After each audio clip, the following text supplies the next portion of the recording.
সবাইকে বাংলা নতুন বৎসরের প্রীতি, শুভেচ্ছা এবং অভিনন্দন। আজকে আমি আলোচনা করব যে নতুন বর্ষবরণ অনুষ্ঠানে কেন এত ঘৃণা। বাংলাদেশের রাজধানী ঢাকায় আয়োজন হয় নতুন বর্ষবরণ অনুষ্ঠান উৎসব। তো সেই বর্ষবরণ, যেটা আগে নাম ছিল মঙ্গল শোভাযাত্রা, এখন এই ডক্টর ইউনূসের নেতৃত্বে সরকার এসেছে। এই সরকার নামকরণ করেছে বর্ষবরণ আনন্দ শোভাযাত্রা। তো এই আনন্দ শোভাযাত্রা ঘিরে কেন এত ঘৃণা? আর শেখ হাসিনা করলে দোষ, অন্যরা করলে কোনো দোষ নেই, এই বিষয়টা আমি আলোচনা করব। এখন এই যে সংস্কৃতি দপ্তরের উপদেষ্টা মোস্তফা ফারুকী, তিনি যেটা করেছেন, এই আনন্দ শোভাযাত্রা ঘিরে শেখ হাসিনার একটি বিকৃত ভাস্কর্য বলুন, মূর্তি বলুন, প্রতিস্থাপন করেছেন।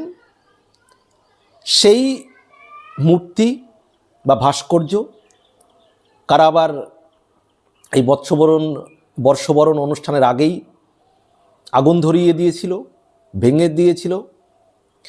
কিন্তু তারপরেও বছরের নতুন দিনে আনন্দ শোভাযাত্রা বের হয় বাংলাদেশের ঢাকাতে।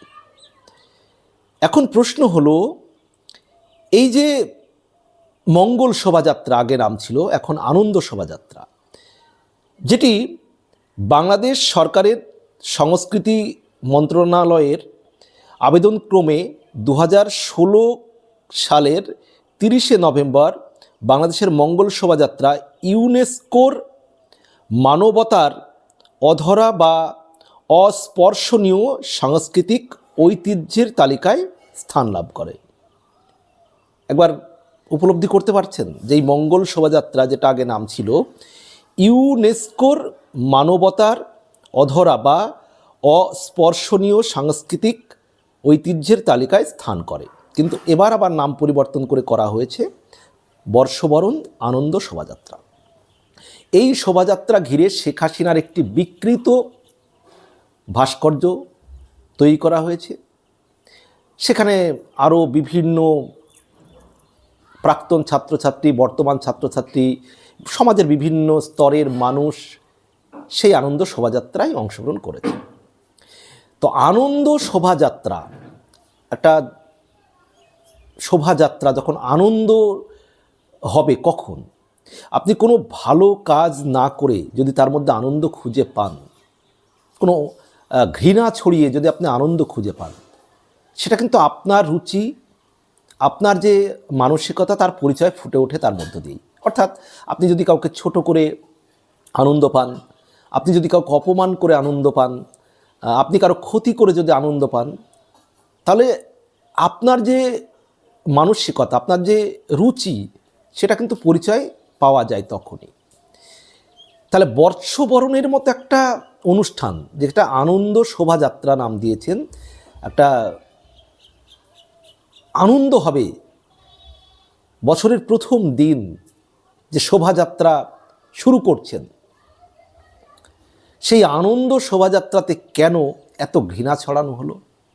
শেখ হাসিনার বিকৃত ভাস্কর্য সেখানে কেন ব্যবহার করা হলো? এর জবাব দিতে পারবেন মোস্তফা ফারুকী। আপনি উপদেষ্টা, আপনি এত ঘৃণা অন্তরে রেখে আপনি কিভাবে বাংলাদেশের যে সংস্কৃতি মন্ত্রণালয়, সেই মন্ত্রণালয়ের দায়িত্ব আপনি কিভাবে সামলাবেন? কিভাবে মানুষের মধ্যে আপনি সংস্কৃতির ঐতিহ্য মানুষের মধ্যে, হৃদয়ে কিভাবে আপনি উপলব্ধি করাবেন? আরেকটা দিক দেখুন, যে শেখ হাসিনার আমলে এই মঙ্গল শোভাযাত্রা ঘিরে পয়লা বৈশাখকে কেন্দ্র করে যেটা হতো, বাংলাদেশের বেশ কিছু ধর্মীয় স্কলার তারা এটাকে কিভাবে এই মঙ্গল শোভাযাত্রাকে আক্রমণ করত বক্তব্যের মাধ্যমে। তারা এটাকে একবারে মানে ধর্মীয় দিক থেকে এমনভাবে এটার বিরোধিতা করত, এমনকি তারা ভাস্কর্যের বিরোধিতা করে, বঙ্গবন্ধুর ভাস্কর্য কোথাও থাকলে সেটার বিরোধিতা করে। কিন্তু এবার যে শেখ হাসিনার বিকৃত ভাস্কর্য ব্যবহার করা হলো, সেটা নিয়ে তাদের বক্তব্য নেই কেন? শেখ হাসিনা মঙ্গল শোভাযাত্রা করলে শেখ হাসিনার আমলে তখন আপনারা অনেক কথা বলতেন, অনেক ব্যাখ্যা দিতেন, ধর্মীয় ব্যাখ্যা, আজকে দিচ্ছেন না কেন?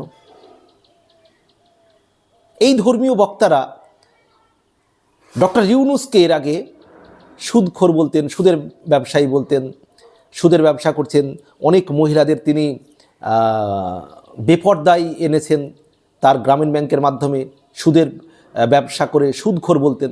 কিন্তু কি অবাক ব্যাপার বলুন, তাদের কৌশল দেখুন। এখন আর এই মঙ্গল শোভাযাত্রা, আনন্দ শোভাযাত্রা, এখানে ভাস্কর্য হলে শেখ হাসিনার বিকৃত ছবি মানে ভাস্কর্য হলে আর কথা বলে না এই ধর্মীয় বক্তারা। ডক্টর ইউনূসের সুদ নিয়ে আর কোনো ওয়াজ মাহফিলে ইনারা বক্তব্য রাখেন না। আসলে মানে ইনাদের যে রাজনৈতিক কৌশল, ধর্মীয় স্টেজে রাজনৈতিক কৌশল, ধর্মীয় বক্তব্য রাখার মাঝখানে সুকৌশলে রাজনীতি ঢুকিয়ে দেওয়ার যে কৌশল, সেটা কিন্তু ধর্মীয় বক্তারা দীর্ঘদিন করে আসছেন। কিন্তু এখন এনারা কই, কাল থেকে প্রতিবাদ তো দেখছি না যে কেন মঙ্গল শোভাযাত্রাকে পাল্টিয়ে আনন্দ শোভাযাত্রা নাম দিয়েই পয়লা বৈশাখ হলো। পয়লা বৈশাখ তো এনারা প্রতিবাদ করতেন, কেন শেখ হাসিনার বিকৃত ভাস্কর্য ব্যবহার করা হলো বা ভাস্কর্য ব্যবহার করা হলো কেন? কেন ডক্টর ইউনূসের সুদ নিয়ে তার আর কোনো কথা বলে না? আসলে আপনারা রাজনীতির যে সুবিধা, রাজনীতির যে মানে কখন কোন দিকে আপনাদের সুবিধা হবে, আপনারা সেইভাবে বক্তব্যগুলো তুলে ধরতেন।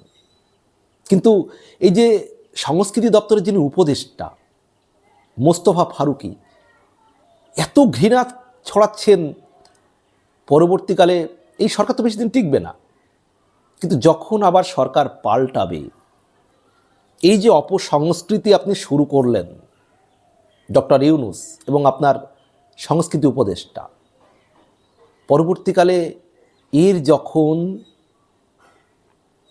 পাল্টা হবে এই পরিস্থিতিগুলোর, সেগুলো ভালো লাগবে? আপনি মঙ্গল শোভাযাত্রাকে নাম পাল্টানেন আনন্দ শোভাযাত্রা কেন? নতুন বৎসরের দিনে ভালোবাসার মেসেজ দেওয়া যায় না? ধর্মনিরপেক্ষতার মেসেজ দেওয়া যায় না? মানবতার মেসেজ দেওয়া যায় না? আমরা সকলে মিলে জাতি ধর্ম নির্বিশেষে সকলে মিলেমিশে, গরিব বড়লোক, কৃষক বড়লোক, সাধারণ মানুষ সবাই মিলেমিশে একটা চলার যে বার্তা, সেই বার্তা বিভিন্ন কিছুর মধ্য দিয়ে দেওয়া যায় না নতুন বৎসরে, যেটা মানুষের মধ্যে শ্রদ্ধাবোধ জাগিয়ে তুলবে, ভালোবাসার বোধ জাগিয়ে তুলবে, মানবতার বোধ জাগিয়ে তুলবে? আপনি তা না করে আপনি ঘৃণার চর্চা শুরু করালেন বাংলা নববর্ষের প্রথম দিনে। একবার ভেবে দেখুন তো, শেখ হাসিনা করলেই যত দোষ, আর আপনারা করলে সব ঠিক, তাই না? সম্মানিত দর্শকের বিষয়ে আপনাদের কি মন্তব্য রয়েছে অবশ্যই জানাবেন। ভালো থাকবেন, সবার জন্য শুভকামনা।